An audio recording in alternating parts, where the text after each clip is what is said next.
My name is Xander Meisman. I have lived in Ohio all my life, and I'm currently 21 years old, and this is why cars matter to me. Hi, my name is Matthew Lake. I'm good friends with Xander here, and I guess he's going to ask me some questions about my car life. This behind me is my 1980 Triumph Spitfire. It's my baby, and the other car I own is a 2010 Volkswagen Golf GTI, which is not as good as Xander's car, but it's good enough. Oh man.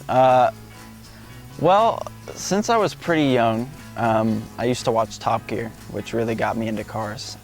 And the first car I really got into was the one behind me. It was faded and sat under a cover outside. And that's what really caught my attention one day when I uncovered it and realized it was something cool. And from there, it's kind of just been my outlet for having a good time. Keeping a car nice is just one of those things where you have absolute control over it. And it's led me towards making videos, making friends with Xander and Brady, and just, it's basically my main hobby, honestly, and it's my main outlet for having a good time. It's what I do when I want to just have fun, and I think it's more than just four wheels and a steering wheel for me. After I had my license for a while, my mom wanted to teach me to drive a stick shift. So we took out a 94 Ford Ranger over to the park, and after stalling it countless times, I don't want to talk about how many times, but after stalling it all those times, I was hooked. The first time I really got to drive a stick shift, the way I learned was we bought this dune buggy. It had an engine out of a car from 1968, a Volkswagen Beetle. And for the life of me, I could not get this stupid thing to move forward. It was impossible, whatever I did. Over and over and over again, we tried and tried and tried to get going and kept stalling. Finally, it started going. And from that point, it was never an issue. It was just like that 20-minute period where I was like, why do people do this? This is stupid.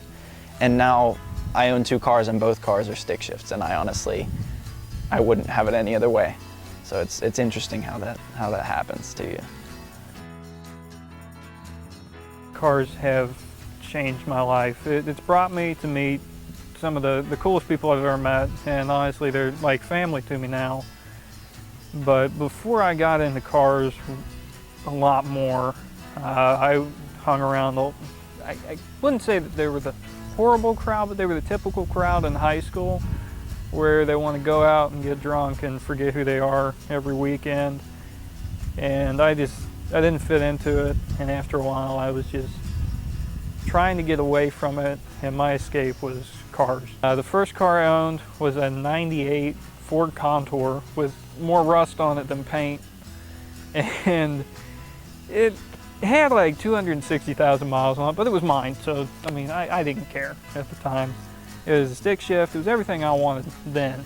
And then once I got more into cars, found that 2003 Mustang V6 and was perfect for what I wanted at the time, which was just a stick shift to get me from point A to point B and look good. More recently, that one hit 250,000 miles, and it wasn't the most reliable daily driver, so I decided, you know what, I'm going to push that one off to the side for a while.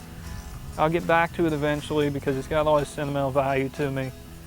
And then I bought that behind me, which is my current daily driver. It's a 2012 Mustang GT. It's got 5.0 to 6-speed, leather, all the good stuff. So when I first got into cars, I was watching a lot of videos by that dude in blue and the smoking tire. What I ended up doing was making a YouTube channel, and that was I put my first video up in 2015. And then in 2017, I decided that I wanted to make a big change and promised myself that I would make a video once a week, every week. And I stuck to that for, well, since 2017 till now. I missed 1 week. It's been a lot of fun. It's changed a lot for me because I get into making videos, and I find that passion, and I can put cars and making videos together and share my story with the world. Oh, I get a plug? All right. youtube.com/firstgearstudios. Thank you very much. Well, it's a combination of the love for cars and the discovered love for videos, which is another part of cars I didn't even get into, which is the fact that it brought me towards videos, which taught me towards what I'm going to college for, which will guide me to the actual professional world of media and making videos and editing, possibly film. And I got into it because we had a dune buggy. It was summertime. I had a little camcorder, and I called my friend up and I said, hey, you know how we really love Top Gear? Well, why don't we make something called First Gear? And instead of the Stig, who's there, like, he drives the cars really fast and nobody knows who he is, he wears a racing suit, I was like, we'll make a guy called the Twig. And what a horrible idea. But several years later, it's basically called First Gear, but something entirely different than it was. It's based around just having a good time, and the reason we got here was just because we had a field where we could make a track, we had a dune buggy, we had a camera, and we were bored. Honestly, that's how we get to most of these things, is when you're bored, that's where you go. But yeah, that's really the main reason cars have changed my life, is I've made these friends, and it's guided me towards an actual career choice. And when I'm not doing it for school, I can take what I've learned and I can make these videos with my friends, and although nobody watches, maybe someday they will. And it's a great time to live in, and I'm just so glad that I got into the hobby that I did. I'm so glad I uncovered that car and saw what it was, and that really led me to where I am now, so I owe it to cars. You meet a lot of interesting people when you're in cars. First, the ones that are really important, the first one would be meeting Brady. We didn't really talk that much when we worked together, which that's how we originally met, but we never really talked that much. And then one day he had an '05 Dodge Dakota at the time, and he texted me and he's like, hey, I got stuck in the mud, can you help me? And we spent hours trying to push his stupid truck out of the mud, and after that we're pretty much best friends. Oh man. Well, I used to have cars kind of like independently, and it wasn't, I mean, I love cars, but there was something missing, and it wasn't until one day that I drove that to work, and Xander approached me and he's like, hey, I like that car. I'm like, oh, cool, thanks, you know, and we start talking about it. It was the first time I'd ever like made a friend based on the car, and you know, we knew each other, but he said, do you want to come out to East Fork? We're all going to go on a drive. And I was like, yeah, sure. And from that point on, it was kind of a thing. You know, I mean, it became my main group of friends. It became my best friends. And it was just so great. We went out, I don't know, we drove 100 miles that night or something. I was all over the place. And it just gets you into these situations where you just say screw it. Like, I don't know how I got here on the side of the road with one car broken down, or at some, you know, 30 miles away from where you expect to be, messing with a car in a parking lot or whatever. But it's just, it has basically shaped the way my life has gone, and it's my group of friends, my people. I got all of them because of what's sitting behind me. I owe it to that car. Me and Brady decided we were going to work on his Super Bee. And from the factory, it has a choke, but there's just this hole in the engine which causes this awful exhaust leak. And we decided, oh, let's make a cover. So we made the cover, and then we had to find screws. And the screw, and I feel like this was just slow motion for me. It just falls out of my hand and goes straight in the engine.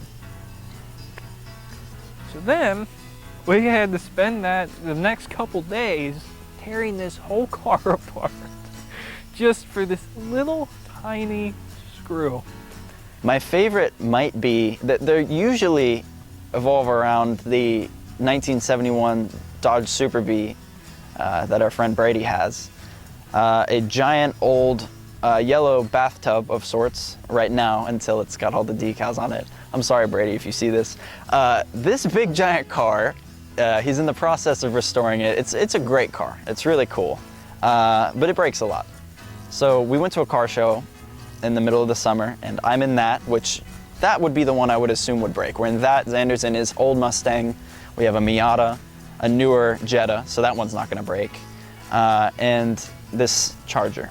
So we're going down the road, all of a sudden, he pulls off the road and stops. So we had like 5 or 6 cars in a line off the side of a state route, and his car was dead. So we spent about 3 hours there with this car, and it was right at mile marker 10. Mile marker 10. So it's, we call it the mile marker 10 car show, and that was probably one of my favorite events with cars because it was just all the friends there, broken car, and we're all just like screwing around being dumb while Brady's just thinking like, what am I gonna do? My father decided that he wanted to buy the car that he loved so very much as a kid, a 1989 Jeep Grand Wagoneer. Anybody who knows it, it's the car from Vacation. It's covered in wood on the outside. It weighs 6,000 pounds. So they were doing like some sort of donut deal at like Krispy Kreme. So I load a bunch of people in the car on the freaking hottest day of the stupid year and drive to Krispy Kreme. And we sit off the side of 125 and wait in line to get to the stupid Krispy Kreme. She's running fine until we get to the drive-thru, which is very narrow if anybody's ever been there. And we're talking like a quarter mile of traffic was waiting to get in here because it was like buy one, get one free for a dozen donuts or something. The car died and it was hot and you had to wait till it cooled down to start it. So I said, all right, Noah, hop out and push. And so that car was pushed through the drive-thru. It weighs 6,000 pounds. It was the hottest day of the year and there were people everywhere. And that day sucked a lot.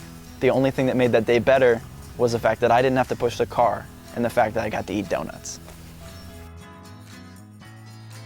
I went to a local car show with a bunch of people I knew from church, and I didn't know that you had to leave your hood and your trunk open when they did this the first time, and I hadn't cleaned any of that out. But after freaking out over that, I met really cool people and got to talk to people about old cars, and I think that with car shows that's a big factor, is meeting people and that sense of community you get from being at car events. But at the end of the show they started to hand out awards, and a couple minutes later I'm like, oh okay, they only got like 1 or 2 awards left, and they're like, Xander Meisman. Me? My first car show. All right, we all came here where I'm sitting right now with all of our different cars, and we thought, okay, we're gonna clean them all up, get them all nice, and this is always the way that our friend group works. We're gonna get them all nice and shiny. We're gonna go to the show, we're gonna like win awards, it's gonna be fantastic. Here's how they actually go. We meet up, we spend all night being stupid, cleaning all the cars. This time, we stayed up straight through the night, entire night. And then the second we got to the car show is the moment that we crashed. So we'd been up for 30 hours straight, it's 95 degrees outside, and there we are sitting there just sweating like crazy. We just gave up. We paid $20 to get in. At a certain point we gave up and just left. And I think all of us slept like 18 hours that night. It was just it totally did not go as we planned, but it was like perfect the way that it worked out. That was my first ever car show, and from there it was just all, we had set the pace for where it was gonna go from there. Yeah, and the next day was a Monday, and so we roll in having slept 20 hours straight, like all happy and excited, and everybody wants to like punch us in the face because we're so like annoying. Yeah, good times, good times. I think old cars are better. There's something with modern cars that it's missing. It's almost, modern cars are too perfect. And I guess that's the best way to explain it, is modern cars are just too perfect, and old cars just have that personality where you don't know what's gonna break next, but it's gonna be something. Old. It's gotta be old. Old if it's like the experiences that I'm describing. An old car does not work as well as a new car. It's not put together as well as a new car. It's not as fast. It's not as precise. It will probably break all the time. But here's the thing, that car has a soul. You drive it and it feels like you know the car. You know, it's like another member of the group. So when we have all these cars and we stand in front of them, our whole group of friends, our cars mirror who we are because they're all so different, but they all fit together just like the group of friends does. And with a new car, if you want to get somewhere and you want maybe a faster car or whatever, buy a new car. But if you really want a car that is your best friend, that you can spend your weekends with, you need an old car. And that's why they're the best. Screwed. I don't know where I would be, but it sure is. I wouldn't be around the people I'm around probably. I wouldn't have met the awesome people in the car community that I have. I feel like I would still be that kid that's staying in their basement playing video games. I probably wouldn't be engaged.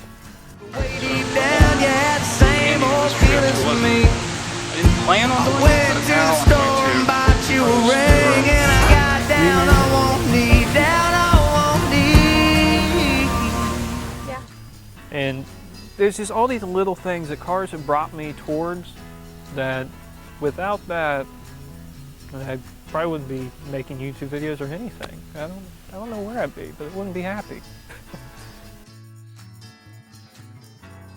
I think people that aren't into cars just don't see the part of it that is really that's behind it all. And the main thing that's there is a sense of belonging in a group, having a group of friends, and just the fun that goes along with it. If you're alone and you own a cool car, who cares? Give me a Lamborghini and put me on an island where nobody else is, and it's not that great. But it's so many different things. It's part of culture. It's a work of art. It's something that you maintain and you make beautiful. If everything in your life is falling apart, what you need is something sitting in your garage that you can improve. So at the end of the day, you can at least say, I did that. I gave this car, whatever, a new life. I kept it around. This car behind me is 30 years old, and I think I'm the reason that car sits there looking like that. And it's just, it is what you make it. And I think that it's more than just the car. It's the life that happens around the car. Cars are my way of expressing myself, and I mean, it's what my videos that I make are about too. So I mean, the way that I show my creativity and can actually express that in my own way to the world is through cars. Hopefully you guys enjoyed this video, and if you're watching this on my YouTube channel, please, if you like it, give it a thumbs up and hit that subscribe button down there, because I'll be posting more content. Not all of it will be like this where it's a sit-down documentary. If it turns out good and gets good feedback, I think I might do more stuff like it in the future. So anyways, take it easy and have an awesome day, and just remember, cars are a lot more than transportation.